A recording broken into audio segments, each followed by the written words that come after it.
नमस्कार, मैं श्रेया और आप देख रहे हैं खबरें बिहार। बढ़ते हैं खबरों की ओर। महेंद्र मालंगिया को मिला मैथिली भाषा का साहित्य अकादमी पुरस्कार। महेंद्र मालंगिया को साहित्य अकादमी अवार्ड 2024 से सम्मानित किया गया है। महेंद्र मालंगिया भारत और नेपाल के सबसे सम्मानित नाटक लेखकों और थिएटर निर्देशकों में से एक हैं। वे पिछले 4 दशकों से नाटक लिख रहे हैं और निर्देशित कर रहे हैं। बता दें कि मंगलिया द्वारा मैथिली भाषा में लिखी गई प्रबंध संग्रह पुस्तक को साहित्य अकादमी पुरस्कार से सम्मानित किया गया है। राजगीर में बनेगी बिहार की पहली फिल्म सिटी। नीतीश सरकार ने केंद्र से मांगा 200 करोड़। मुख्यमंत्री नीतीश कुमार के गृह जिले नालंदा को जल्द ही फिल्म सिटी के सौगात मिलने जा रही है। इसके लिए बिहार सरकार ने केंद्र की मोदी सरकार से 200 करोड़ रुपए की मांग की है। इस बात की जानकारी डिप्टी सीएम और कला एवं संस्कृति मंत्री विजय कुमार सिन्हा ने बुधवार को दी है। उन्होंने बताया कि फिल्म सिटी के अलावा फिल्म टेलीविजन संस्थान और राष्ट्रीय नाट्य विद्यालय भी खोला जाएगा। इससे बिहार के लोगों के लिए रोजगार के अवसर पैदा होंगे। विजय कुमार ने डीजीपी बनते ही अपराधियों में खौफ। पिछले 24 घंटों में इतने अपराधियों ने किया सरेंडर। बिहार में भारतीय पुलिस सेवा के वरिष्ठ पदाधिकारी विनय कुमार ने पुलिस महानिदेशक का पदभार संभालते ही पुलिस के अपराधियों के खिलाफ एक्शन शुरू हो गई है। पुलिस को देखते ही अपराधी थर थर कांपने लगे हैं। बड़ी संख्या में अपराधी डर के मारे सरेंडर कर रहे हैं। पिछले 24 में बता दें कि भागलपुर, बांका, नवगछिया में 218 कुर्की वारंट का निष्पादन कराया गया है। वहीं बिहार पुलिस का सबसे अधिक एक्शन पूर्वी चंपारण में देखने को मिला, जहां सिर्फ एक ही दिन में 200 से अधिक मामलों में कार्रवाई की गई है। इसमें से 83 अपराधियों के घरों की कुर्की जब्ती की गई।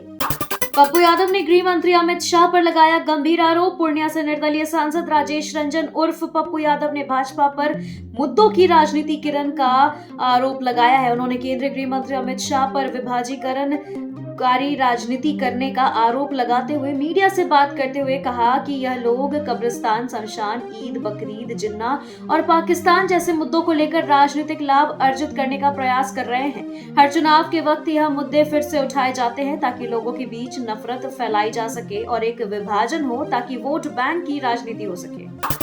शिक्षा विभाग ने घोषित किया teacher of the month. S Siddharth ने 12 शिक्षकों को किया सम्मानित। शिक्षा विभाग ने टीचर ऑफ द मंथ की घोषणा कर दी है। राज्य के 1 दर्जन शिक्षकों के बेहतर प्रदर्शन के लिए उन्हें सम्मानित किया गया।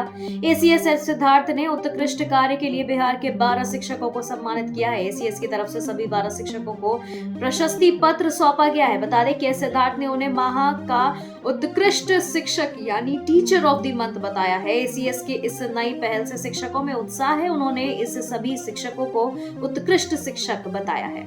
पूर्व मंत्री मोनाजिर हसन ने कोर कमेटी से दिया इस्तीफा। प्रशांत किशोर पर लगाए गंभीर आरोप।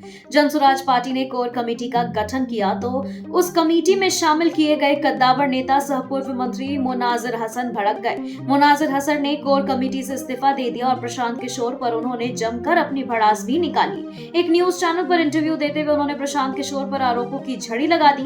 पार्टी के अंदर कामकाज से रवैये से वो नाखुश थे। बता दें कि उन्होंने इस दौरान पार्टी में बयान देने पर भी बंदिश होने की बात कही है। यहां तक कि पार्टी के कार्यकारी राष्ट्रीय अध्यक्ष को भी बयान देने की आजादी नहीं है। उन्होंने इसका दावा किया है।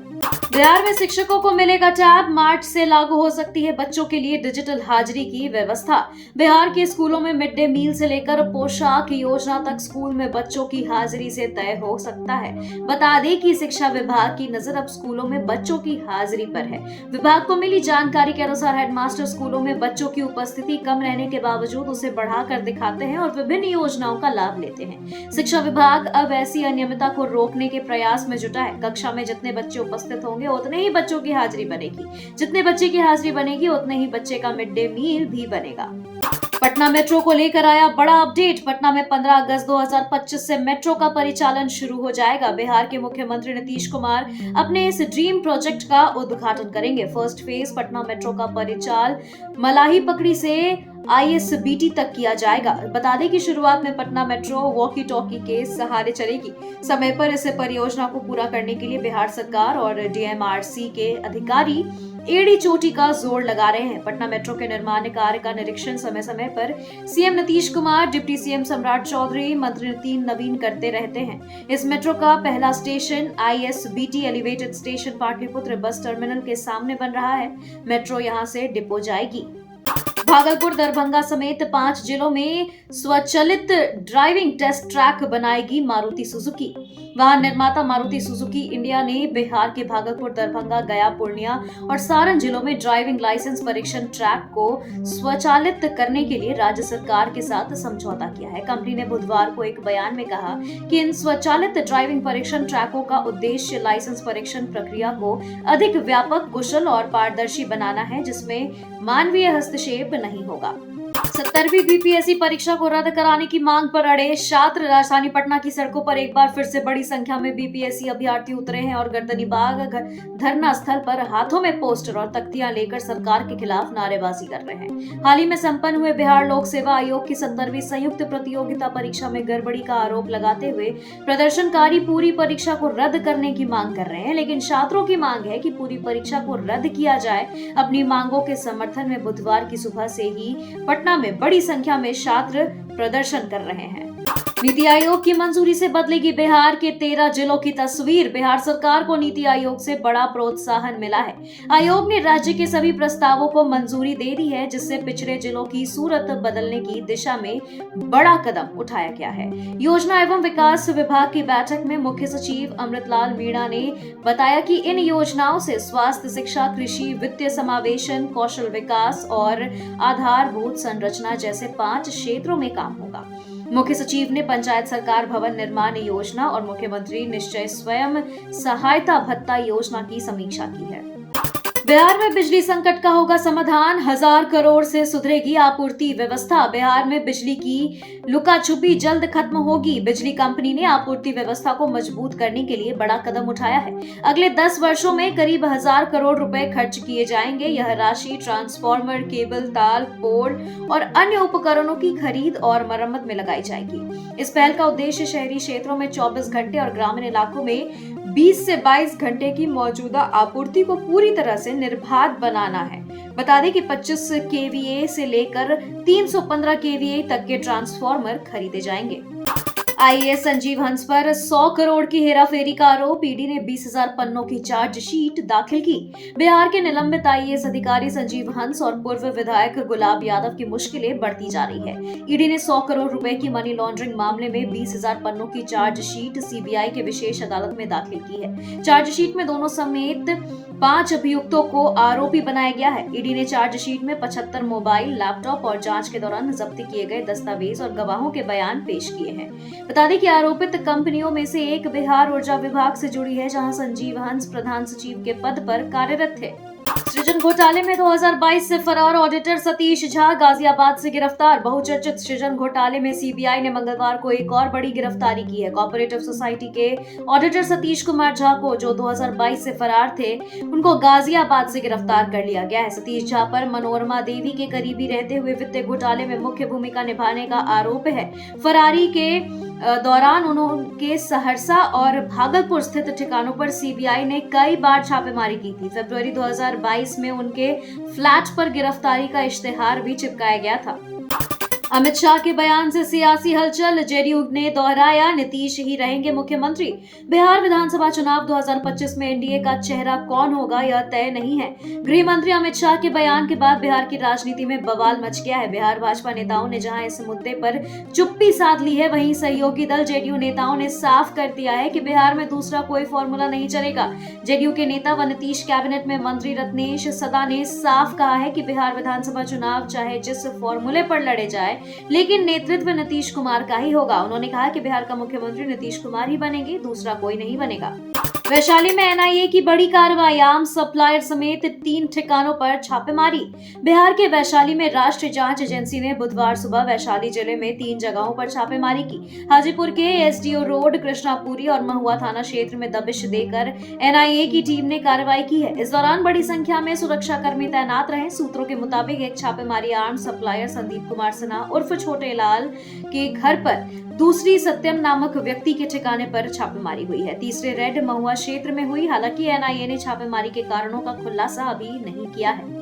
फरबिसगंज स्टेशन पर चौंकाने वाली लापरवाही, जिंदा महिला का डेथ मेमो जारी। फरबिसगंज रेलवे स्टेशन पर एक अजीब घटना में स्टेशन प्रबंधक ने कंबल में लिपटी एक महिला को मृत मानते हुए डेथ मेमो जारी कर दिया है।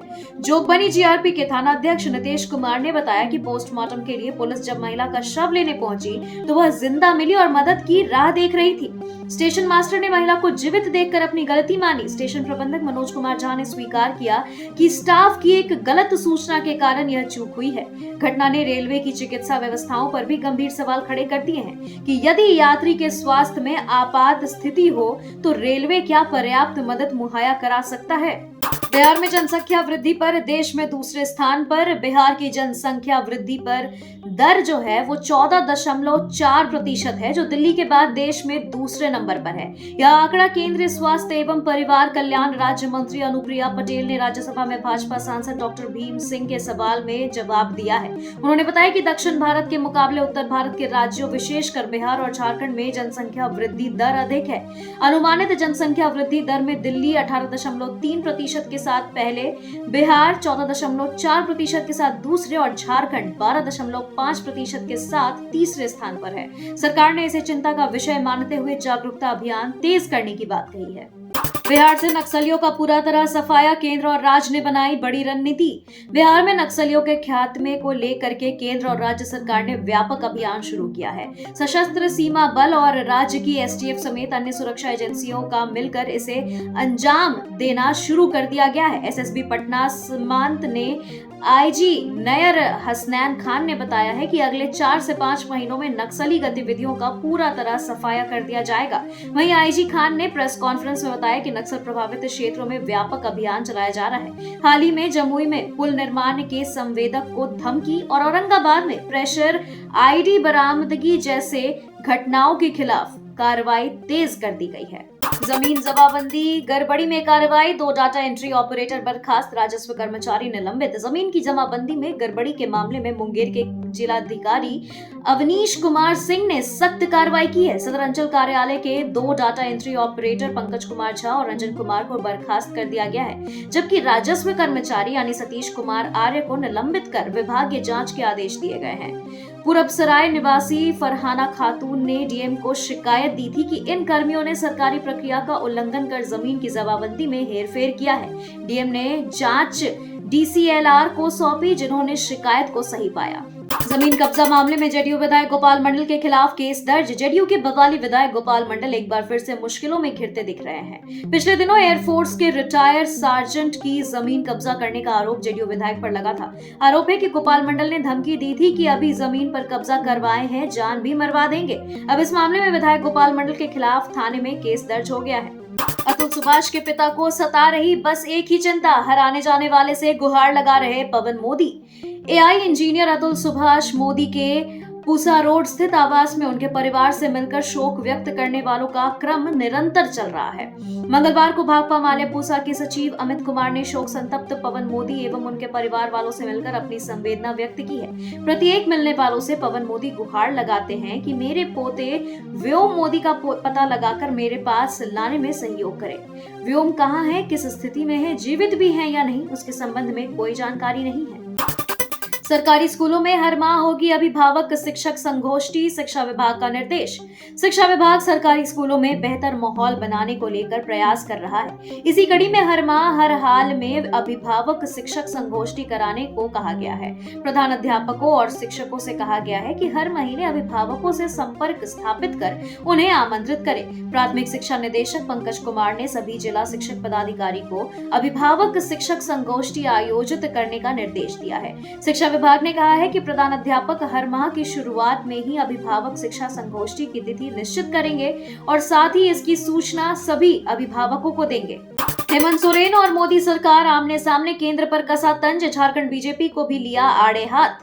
हेमंत सरकार और मोदी सरकार झारखंड की बकाया राशि को लेकर आमने सामने आ गई है। Hemant Soren social media handle x पर ट्वीट कर केंद्र सरकार पर निशाना साधा है। उन्होंने लिखा कि झारखंडियों के हक में इस बकाया राशि का एक एक रुपए की विस्तृत जानकारी केंद्र सरकार को कई बार दी जा चुकी है, फिर भी केंद्र की बीजेपी सरकार बार बार इसे नाकारने में तुली है। यह हमारे अधिकारों पर किए जाने वाला एक कुंठित प्रयास है। हेमंत सोरेन ने मोदी सरकार को आड़े हाथों लेते हुए झारखंड बीजेपी को भी लपेट लिया है। उन्होंने झारखंड बीजेपी से यह मांग की है कि उन्हें झारखंडियों के साथ अपनी आवाज बुलंद करनी चाहिए। अगर वो ऐसा नहीं करेंगे तो यह साफ माना जाएगा कि वो इस हकमारी में उनकी बराबर की सहभागिता है। बाबूलाल मरांडी ने झामुमो का बकाया राशि मांगने पर दिया जवाब। झामुमो द्वारा केंद्र सरकार से झारखंड के 1,36,000 करोड़ बकाया राशि मांगने को लेकर बाबूलाल मरांडी ने जवाब दिया है। उन्होंने बकाया राशि की बात को सिरे से खारिज करते हुए इसे निराधार और भ्रामक बताया है। उन्होंने सोशल मीडिया एक्स पर लिखा कि अगर उनके पास इसे लेकर कोई ठोस प्रमाण है तो वे पूरे दस्तावेज और तथ्यों के साथ इसे जनता के सामने रखें। खबरों के सिलसिलों में फिलहाल इतना ही। बने रहे खबरें बिहार के साथ। नमस्कार।